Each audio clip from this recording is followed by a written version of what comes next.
कहानी पेरिस में शुरू होती है, जहां एक कातिल रहता है जिसे लोग पेरिस किलर के नाम से जानते हैं। वो अपने बेदाग रिकॉर्ड के लिए मशहूर है, कभी कोई गलती नहीं करता। जब उसे एक नई सुपारी मिलती है तो वो एक ऑफिस किराए पे लेता है, होटल के बिल्कुल सामने। ये जगह उसके लिए बिल्कुल सही थी। वहां से वो आसपास का हिस्सा आसानी से देख सकता था और अपने निशाने पर नजर रख सकता था। वो कातिल कुछ खास उसूलों के साथ जीता है। उसकी जिंदगी इतनी साफ और ठीक ठाक है कि वो कभी कानून नहीं तोड़ता। उसे पता है कि अगर एक छोटी सी भी चूक हो गई तो उसकी पहचान सबके सामने आ सकती है और उसका बेदाग नाम मिट्टी में मिल सकता है। वो हर काम में हद से ज्यादा सावधान रहता है, न कभी उंगलियों के निशान छोड़ता है, न डीएनए। उसे पूरा अंदाजा है कि अगर कुछ भी छूट गया तो उसका पकड़ा जाना तय है। 5 दिन तक चुपचाप अपने निशाने पर नजर रखने के बाद जब तक कोई खास हरकत नहीं दिखी तो उसने अपने हैंडलर से संपर्क किया। तैयार था पीछे हटने के लिए, लेकिन हैंडलर ने कहा थोड़ा और रुक जा। मुश्किल से सही, लेकिन उसने मान लिया और अपनी नजर और 2 दिन के लिए बढ़ा दी। उस रात जब वो चुपचाप अपने हथियार तैयार कर रहा था, तभी उसने अचानक कदमों की आहट सुनी। तुरंत चौकन्ना हो गया, लेकिन सामने जो आया वो एक कुरियर था। कुछ बोले बिना उस आदमी ने जमीन पर एक लिफाफा रखा और बिना एक पल गंवाए चला गया। रात के सन्नाटे में वो अचानक नींद से जाग पड़ा। उसकी नजर सीधा ऊपर की मंजिल के कमरे पर गई, जहां कुछ हरकत दिख रही थी। वो तुरंत समझ गया उसका टारगेट आ चुका है।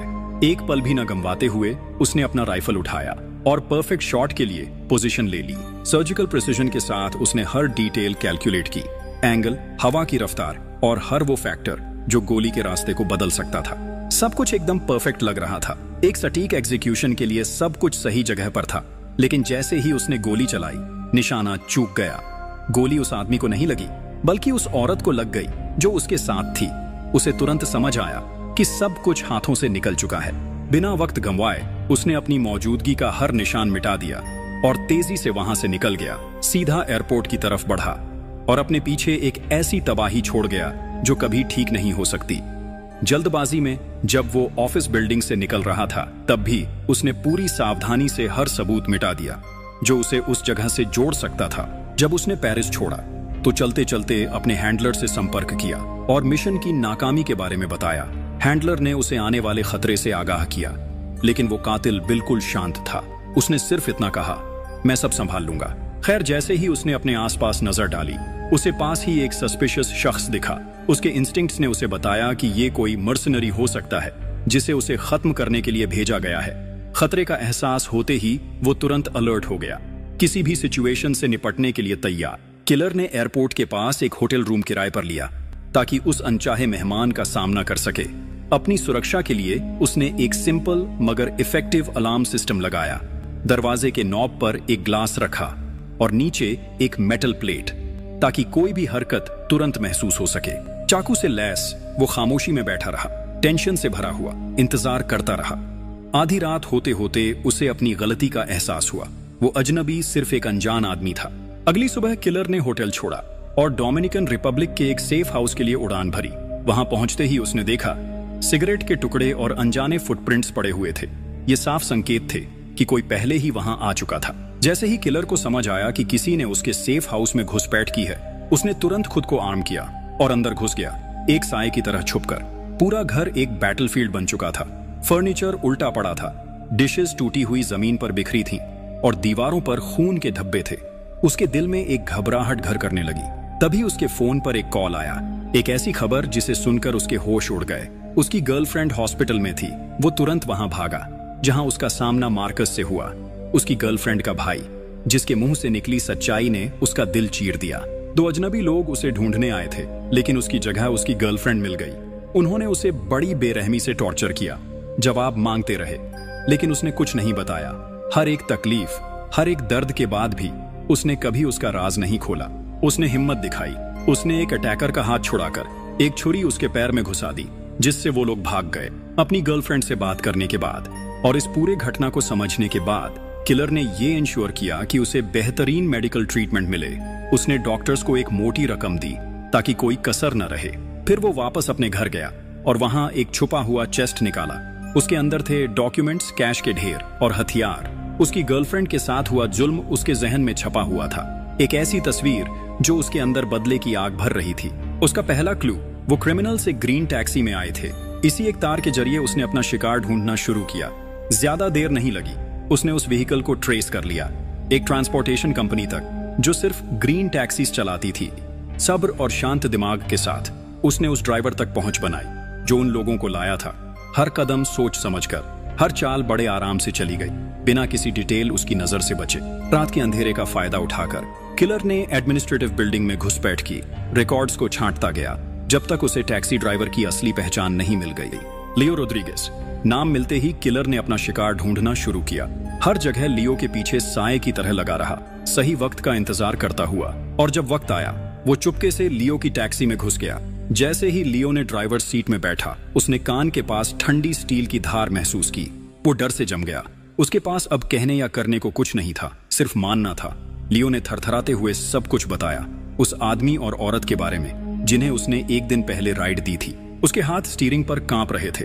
जब उसे सच समझ आया, ये आदमी आम इंसान नहीं था, ये एक असैसिन था जो अपने जवाब पाने के लिए कुछ भी कर सकता था। डर के मारे ड्राइवर ने हर हुक्म माना, हाथ कांपते रहे। जब उसने एक्सेप्ट किया कि उसने उन दोनों लोगों को एयरपोर्ट से पिक किया था, बस किलर को यही सुनना था। बिना किसी देरी के उसने ड्राइवर का काम तमाम किया ताकि कोई गवाह न बचे। उसका अगला डेस्टिनेशन था न्यू ऑर्लिन्स। वहां पहुंचते ही उसने एक व्हाइट ट्रक रेंट किया और सीधा अपने एक छुपे हुए सेफ हाउस की तरफ निकला। अंदर जाकर उसने एक सिक्योर्ड स्टोरेज यूनिट खोला जहां उसने एक पूरा आर्सेनल छुपा रखा था। सब कुछ बहुत ही सही तरीके से अरेंज किया गया था, जैसे ये दिन पहले से ही प्लान किया गया हो। शांत दिमाग से उसने अपनी अगली चाल की तैयारी शुरू की।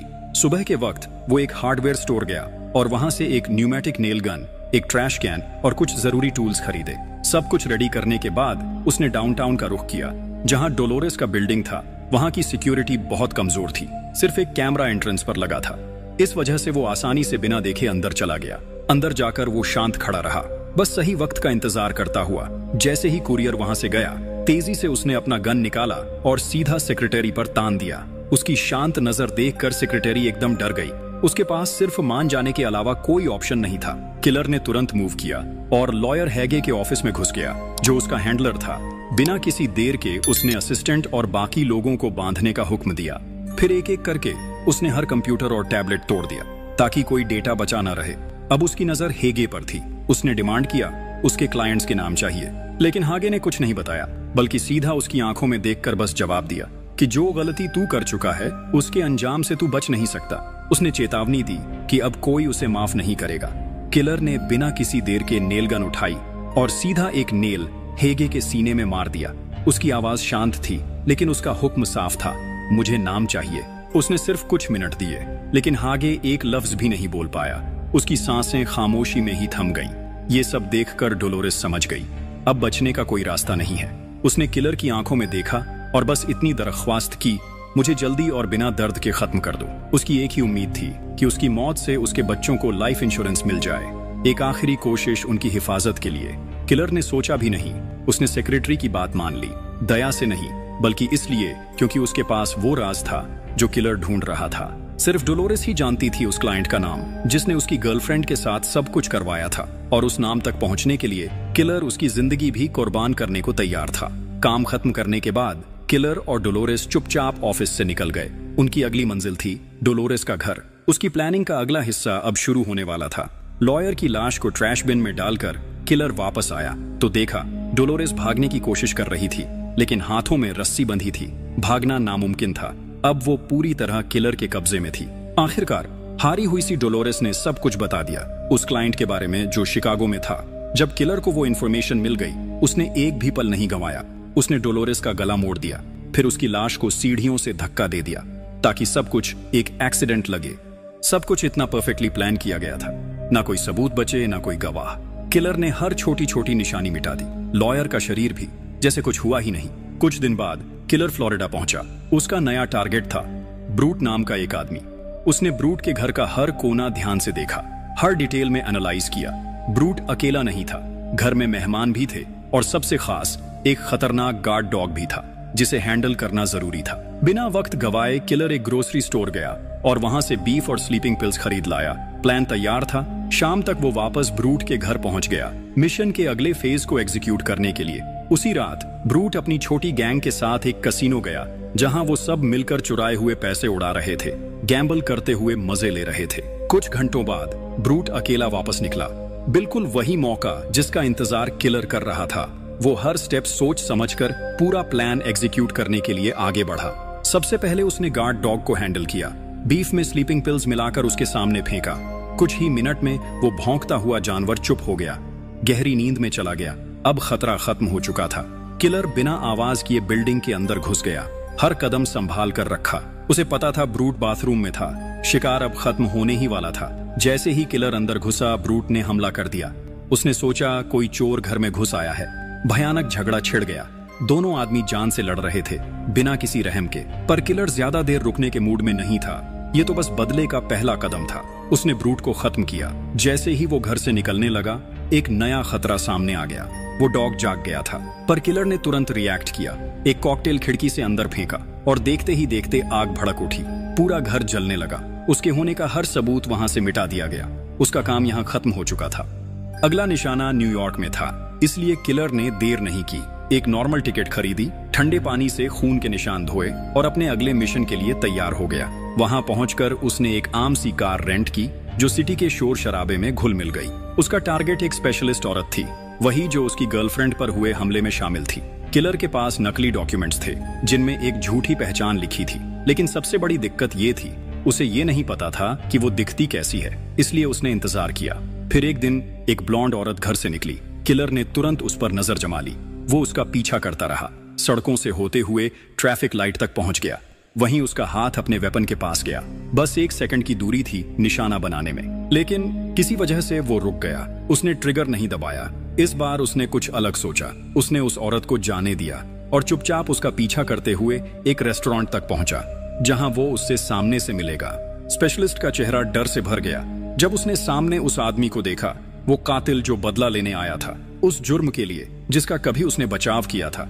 लेकिन उसने कोशिश की अपने आप को संभालने की, कोई बहाना सोचने लगी। उसने कहा कि उसके पास कोई ऑप्शन नहीं था, ऑर्डर्स फॉलो करने पड़े। हालात उसके कंट्रोल में नहीं थे, लेकिन कातिल के चेहरे पर कोई बदलाव नहीं आया। ना उसमें दया थी, ना रहम।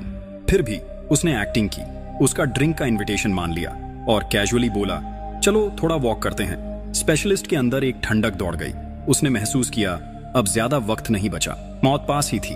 हर सांस, हर कदम, हर धड़कन उसके लिए इंपॉर्टेंट बन चुकी थी।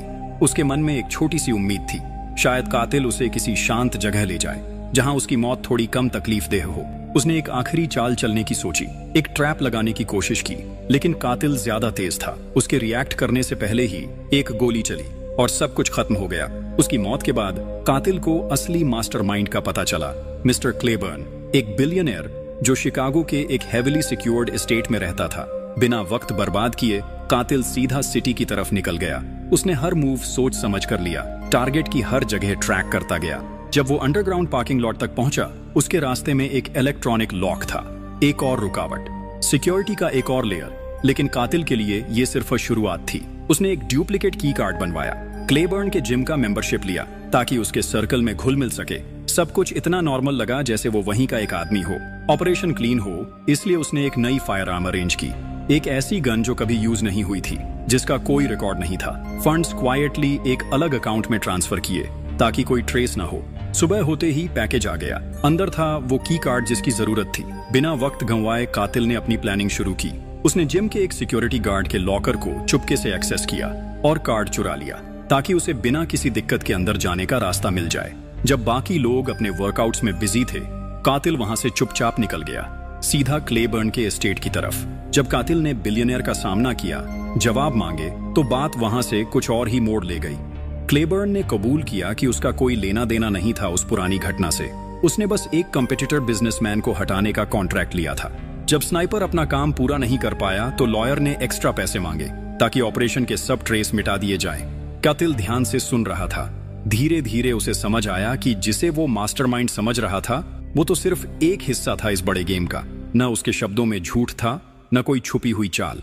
बस एक अमीर आदमी जो सोचता था सब कुछ उसके कंट्रोल में है और अब खुद उस गेम में फंस गया था। ये समझने के बाद कातिल ने अपना फैसला ले लिया।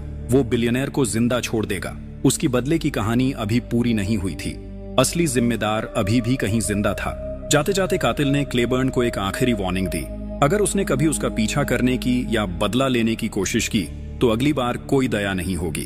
इतना कहकर वो वहां से चला गया, शिकागो को पीछे छोड़ दिया, वापस अपने सेफ हाउस में लौट आया, हर सबूत, हर ट्रेस खत्म कर दिया। कुछ दिन बाद उसकी गर्लफ्रेंड हॉस्पिटल से डिस्चार्ज हो गई। दोनों ने शहर छोड़ दिया, एक दूर शांत बीच पर चले गए, जहां सिर्फ समुंदर की लहरों की आवाज थी। साथ बैठकर समुंदर को देखते रहे। और ये मूवी यहीं खत्म होती है। कमेंट्स में बताना आपको ये मूवी कैसी लगी। मिलते हैं अगली वीडियो में।